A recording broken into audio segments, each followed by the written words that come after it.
Hey guys, I guess by seeing this cover right here, you know what comic book I'm about to review. And yeah, this first comic book I'm going to be reviewing after I came back from break is going to be Batman issue number 13. The new story arc, The Death of the Family. Now, after a year of inactiveness for the Joker, because the last time we seen him was, at the beginning of the DC reboot, in Detective Comics issue number 1, we seen him, fight it out with Batman, but later on in the end of the issue, we saw him go back to Arkham, and he gets his face cut off. And that's the last time we've ever seen the Joker. But after a whole long year of inactiveness, and not knowing where he went or where he is right now, he's come back to Gotham with a bone to pick with not only Batman, but the whole entire Bat family. So let's begin my review of Batman issue number 13, The Death of the Family.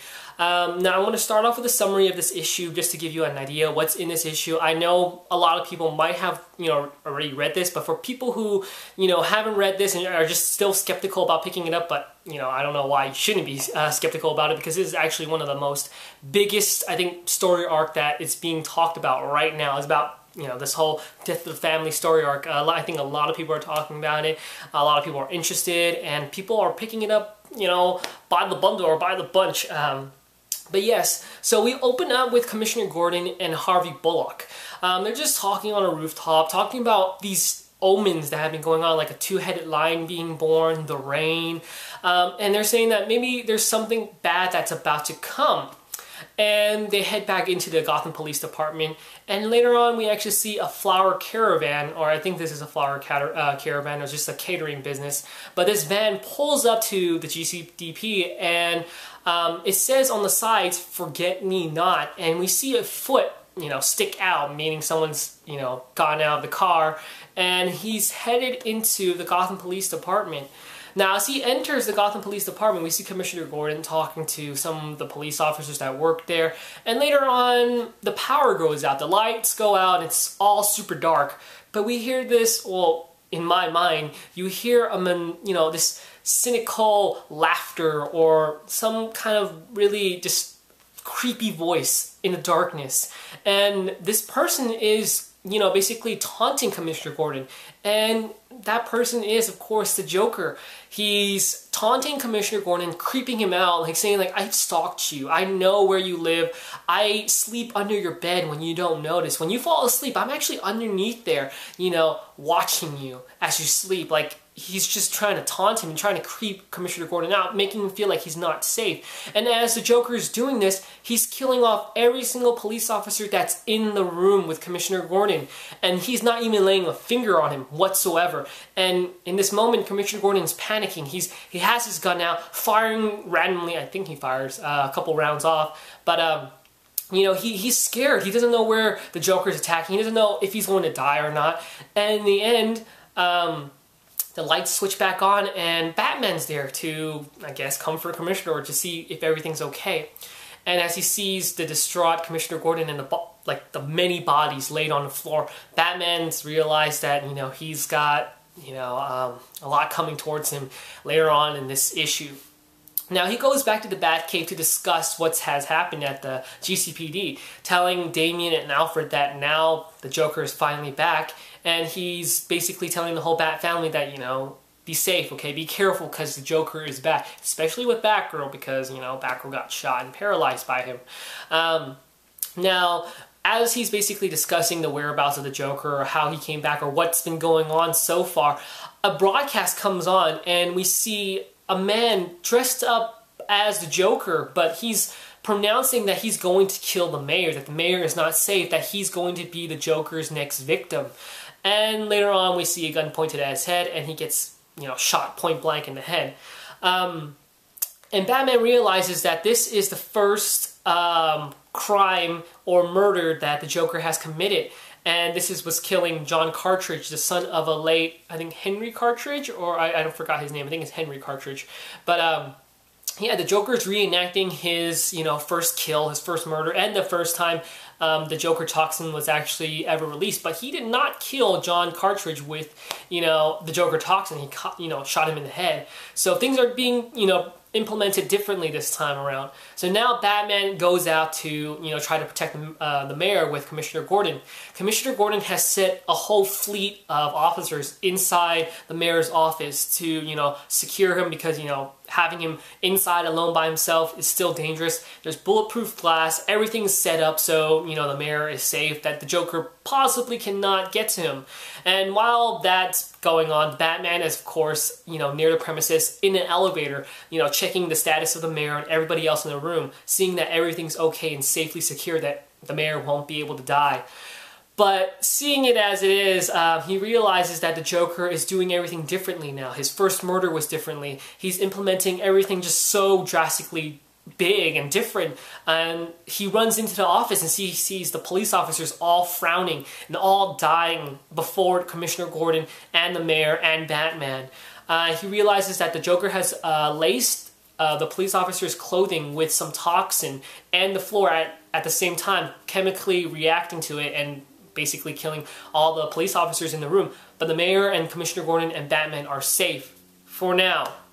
Batman realizes that the chemicals that were, put into the police officers' clothing and on the floor is actually relating back to the first time, where this all began, where the Joker and Batman first confronted each other, but basically meaning the Joker as the Red Hood, which they're keeping the same storyline or this personal backstory for the Joker, which I'm glad they didn't change, or Scott Snyder didn't change. And then we end on the Joker taunting Batman, telling him that you've become weak, and I'm going to kill your family. I'm going to kill your little birds, your little sidekicks. I'm going to kill all of them to bring you back to the way you were. You're no fun anymore. You have compassion. You love your sidekicks. You have feelings now. When did the Batman have feelings? Like, I want to bring you back to the moment where we first started this, rivalry, this whole battle between each other that will never end. I want to bring you back to that one moment where you would never feel anything, where you were just heartless and just dark and, depressing. Now you're just happy, and I want to kill your family for that. I want to attack you and make you become who you were before. Now, as this happens, a doorbell rings and Alfred gets the door, but I won't spoil anything else for you guys. I won't spoil, is the Joker really underneath the Red Hood mask or costume? And who is the person who rings the doorbell that Alfred's about to get? Who is there to greet Alfred at the door? I don't know. I can't tell you because I don't want to spoil it, because some people haven't read it yet. But, I'm betting, whoever read it or people who are watching this review right now, you probably know what's going to happen, so you don't need me to tell you. But yeah, my thoughts on this issue. Now, I know that was a long summary, but let's get to my thoughts on it. Now, I am very, very excited about this brand new story arc, The Death of the Family, finally seeing the Joker after a whole long year of inactiveness, finally seeing him do something. And him doing something right now is actually pretty smart. Like, let me get into the character. Now, the Joker, sometimes as he's portrayed in the animated series and other things like that, as a kid, I always saw him as just the funny man. He's always making jokes, always laughing. Like, you could never take the Joker seriously when I was a little kid. Personally, that's just only from my opinion. I never thought of the Joker as such a creepy, dark character. But in this issue, it really shines and really shows how, sadistic and creepy the Joker can be. And the way he taunts Commissioner Gordon is actually fairly, really creepy. Like, if you put yourself in that room, you would be scared shitless. I mean, he tells the, Commissioner Gordon that, I'm stalking you. I know where you live. I sleep underneath your bed. Like, you don't know if this is true or not, but if you believe it's true, it's kind of creepy that you know that you're not safe. Okay, you know that he's out to get you. And what else I like about it is that the Joker, he's not actually, that incompetent. The reason why he's Batman's greatest rival is not, it's also because, Batman can never tell, what the Joker's doing. He's always doing one thing but doing another thing. And it's all random. You can never tell what he's doing. And it's just so surprising and shocking what he will do next. Like, if he says, I'm going to kill this one person, but he means I'm going to kill a whole group of people, he will do it. He will do whatever it takes. But, in the end, like, you think that all these, you know, crimes that he's been committing is all random, but when it all comes together, it all comes together in one big gigantic pot. There's one big plan that he's been planning for so long that actually works and is actually really smart. And that's what I like about him, that people see him as, oh, he's just a funny guy. He's not, you know, really threatening, but he's the clown prince of crime. He has that title for a reason, not just because he's a clown, but he's actually fairly smart, and he can go toe-to-toe with Batman anytime. And that's what this issue shows, that he taunts Commissioner Gordon, and he's doing everything so differently that Batman doesn't even know what he's going to do next. He's, you know, frustrated and upset that, you know, he can't figure out what's going through the Joker's mind right now. Every single plan he's, you know, committing right now has been original, but at the same time, Batman can't find out what he's doing because they're the same plan, but they're implemented differently, and he just can't tell what the Joker's going to be doing next. And his reason to attack Batman, to bring him back to his original origins as the Batman, without having the sidekicks, is a fairly good reason.